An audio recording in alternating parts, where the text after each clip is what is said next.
Hello viewers, তো আজ হচ্ছে 27 নভেম্বর আর আজকে ছিল হচ্ছে আমার একটা খ্রিস্টান ব্রাইড, যেটা আমি আজ আমার জীবনে প্রথম সাজাবো।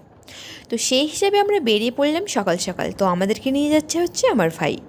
তো এখন সকাল সবেমাত্র 8:30। তখন মনে মনে ভাবতেই পারে এত সকালে সাজানোর কী দরকার। তো যেহেতু তারা খ্রিস্টান বা রাভা, তো সেই হিসেবে তাদের খুব তাড়াতাড়ি বিয়ে স্টার্ট হয়ে যায়।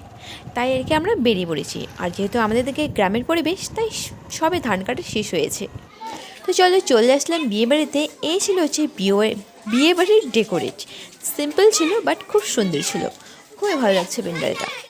তো ইনি হচ্ছে, যে সামনে দেখতে পাচ্ছেন, ইনি হচ্ছেন ব্রাইডের যা। তো ইনি আমাদেরকে খাবারের প্যান্ডেলটা নিয়ে আসলো।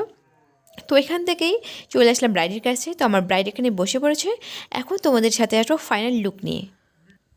তো এই হচ্ছে আমার ব্রাইডের ফুল লুক। তো কেমন হয়েছে কমেন্টে অবশ্যই জানাবে। আর যেহেতু আমি রাভা শাড়ি কোনোদিন পরেনি, সেহেতু আমি ব্রাইডের উপরে টোটালি ছেড়ে দিয়েছি, ভাই তুই পরে নে। তাই সে নিজেই পরে নিচ্ছে বেচারি। তো এখানে তারা রেডি সেডি হয়ে বসে পড়েছে গিফট নিতে। তো এখানে সবাই আসছে, গিফট করছে। যেহেতু তাদের বিয়ে খুব তাড়াতাড়ি হয়ে যাচ্ছে, মানে বিকেলের মধ্যে তাদের সব কিছু কমপ্লিট হয়ে যাবে। তো ভিডিও আমাদের এই অবধি। এটা, হ্যাঁ আরেকটা কথা, আমরা আসার সময় আসছি বাইকে, এখন যাওয়ার সময় আমরা যাবো হচ্ছে প্যাদাল প্যাদাল। চলতে চলতে वही रुक जाते हैं हम, टाटा।